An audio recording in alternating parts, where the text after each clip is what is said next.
Generals Eisenhower and Alexander were to work together closely throughout the decisive final phase of the North African campaign.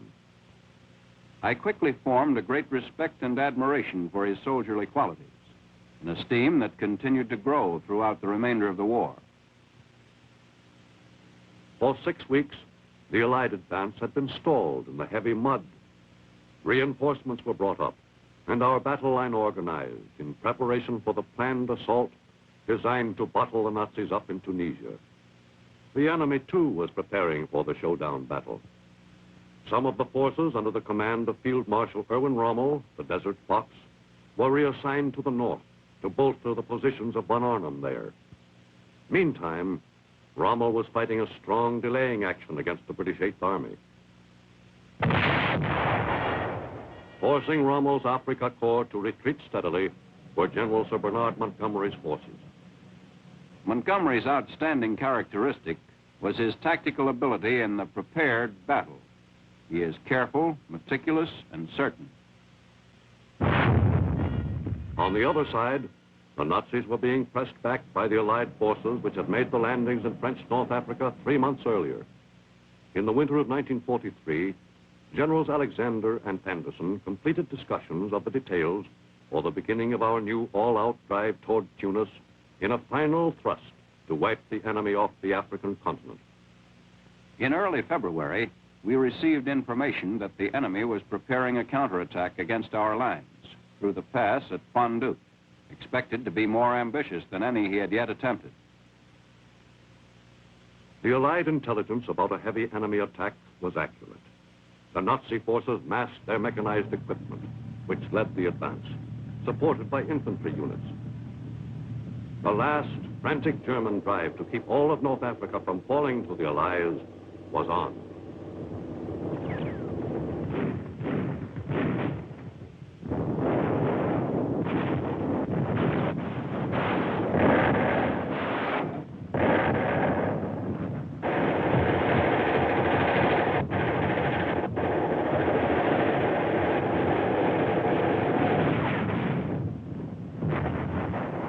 The Germans attacked in force, but not at the point where the Allies expected it. At Faid and at Gaza, the enemy launched a heavy two-pronged assault, with both forces converging at Kasserine, at the base of the now famous Kasserine Pass. The Allies were caught flat-footed. During the withdrawal, the Americans fought a series of ineffective, though gallant, delaying actions on the way back toward Kasserine Pass. Several, including myself, shared responsibility for our week of reverses. Technically, our embarrassment resulted from 4 principal causes. The first, and vastly most important of these, was the inescapable conditions resulting from failure in our long-shot gamble to capture Tunis quickly. The second was faulty work by intelligence agencies. The third was the failure to comprehend clearly the capabilities of the enemy and the best measures for meeting them. The fourth was greenness. The battle at Kasserine Pass was one of the worst setbacks the Allies had suffered so far. As a result of the Kasserine battle, the entire American Second Corps of 4 divisions was finally concentrated in the Debessa region. In the close of the Kasserine battle, our position steadily improved. The stage was now set for the final all-out effort against the enemy position.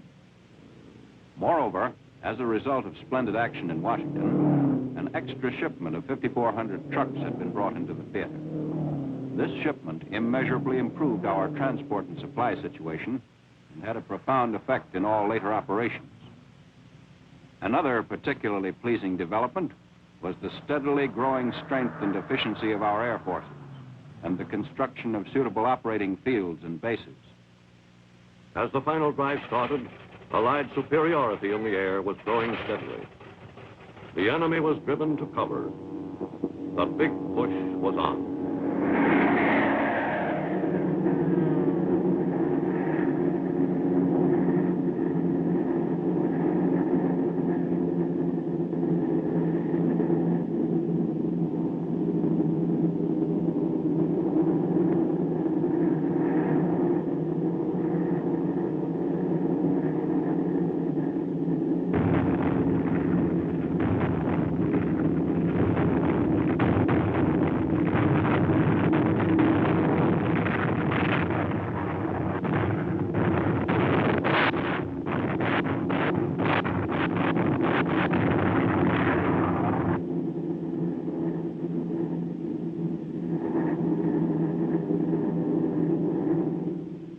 Just after the 1st of March, I made Patton commander of the 2nd Corps.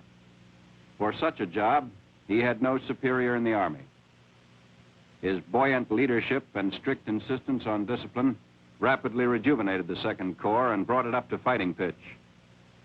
Moreover, the troops were now fortified by battle experience and had a much higher appreciation of the value of training, discipline, and speed in action.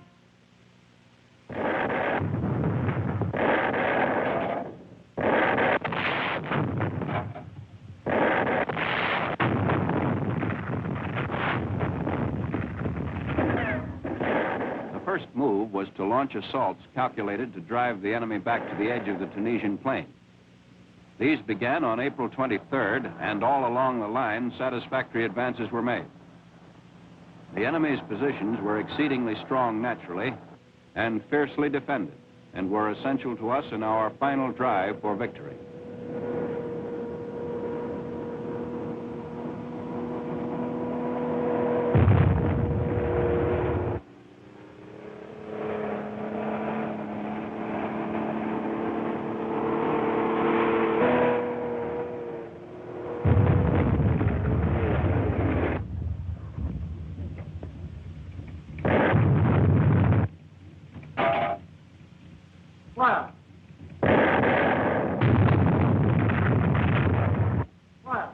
The Germans were putting up a stubborn fight, but the American 2nd Corps and the British 1st Army proved too much for them.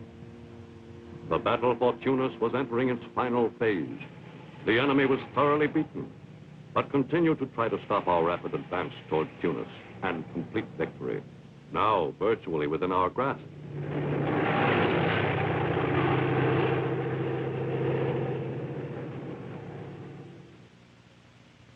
Meanwhile, the British 8th Army under General Montgomery was able to continue its advance to the westward with the purpose of making junction with the right of our forces in Tunisia. It was foreseen that General Montgomery's principal battle to achieve this result would take place on the Mareth line, a defensive position along the Tunisian border in which we now expected the Axis to make a determined defense. By the night of March 20th, General Montgomery was ready to attack the Mareth line.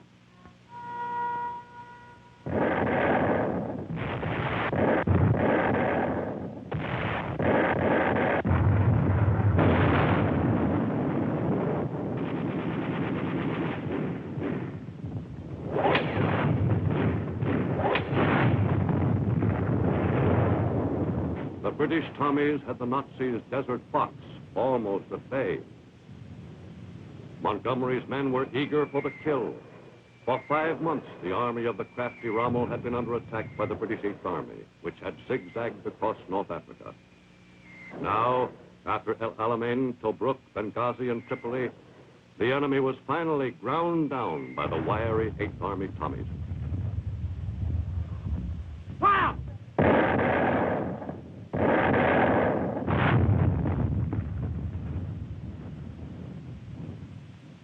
The Afrika Corps did not give up easily. For 9 days, the Nazis fought back doggedly before the Battle of Mareth became another notable Allied victory.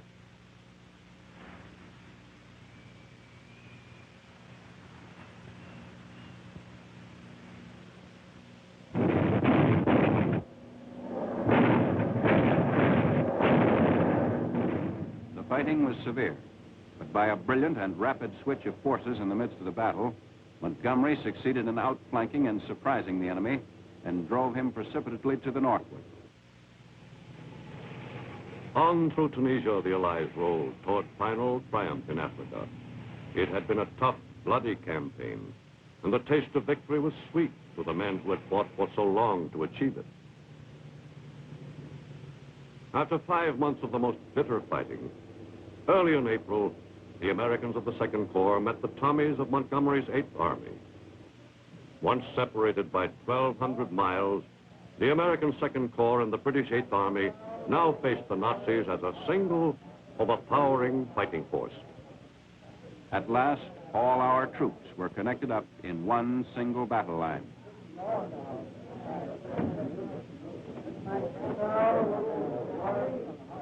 On each side, the troops and the commanders had looked forward to this happy meeting for many discouraging months. This was a day to be remembered. But final victory was not yet ours. The enemy was still entrenched in positions on the hills to the north and had to be gradually routed out. The job at Hill 609 fell to the Americans of the Second Corps.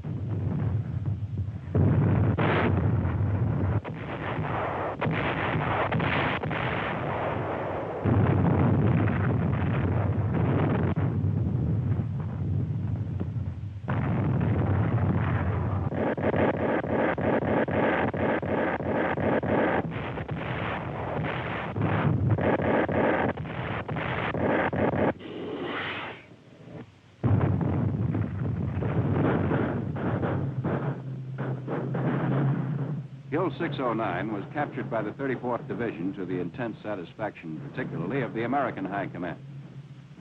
This division had been denied opportunity for training to a greater degree than any other, and its capture of the formidable 609 was final proof that the American ground forces had come fully of age. From then on, the operations were of a mopping-up variety.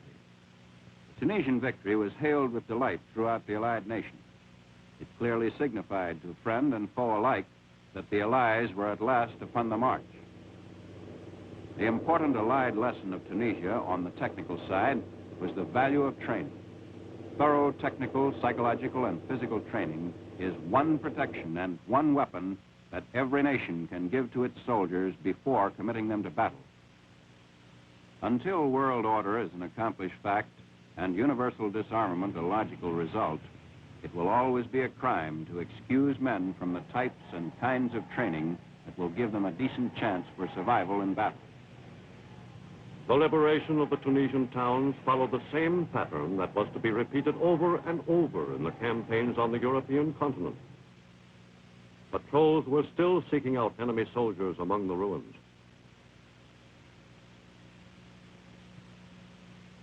Some fighting continued until the 12th of May.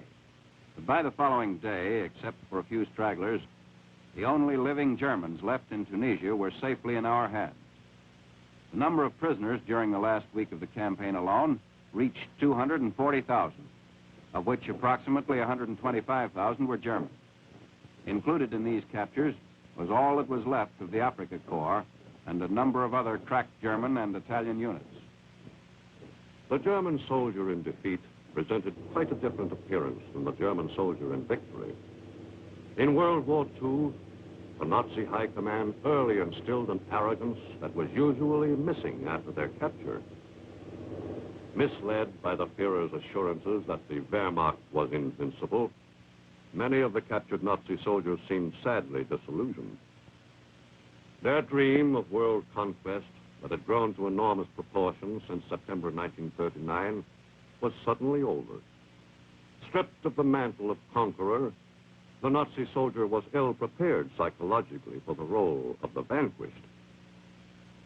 These were the supermen, the elite of the master race.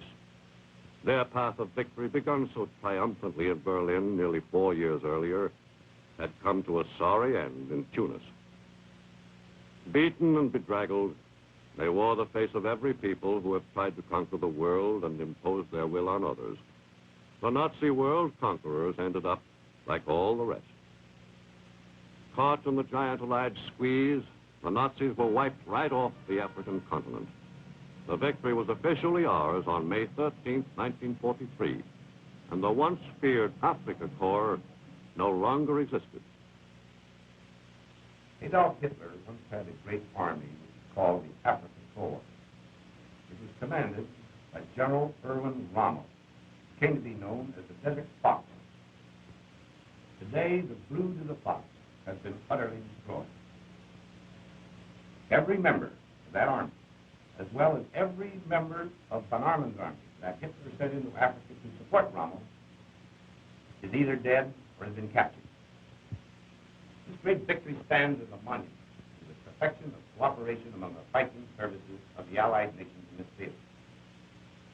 You would be proud of the way the British and French have fought here so magnificently. I know you would be proud of the way our own boys, your husbands, brothers, sons, sweethearts, have delivered here for you. Although busily engaged in preparations for an invasion across the Mediterranean, the Allies took time off to hold a victory parade in Tunis on May 20th, marking the end of the Axis Empire in Africa.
Won in Africa, General Eisenhower departed for Malta several weeks later to begin intensive planning for the operation which would constitute our first blow against the Nazis on European soil.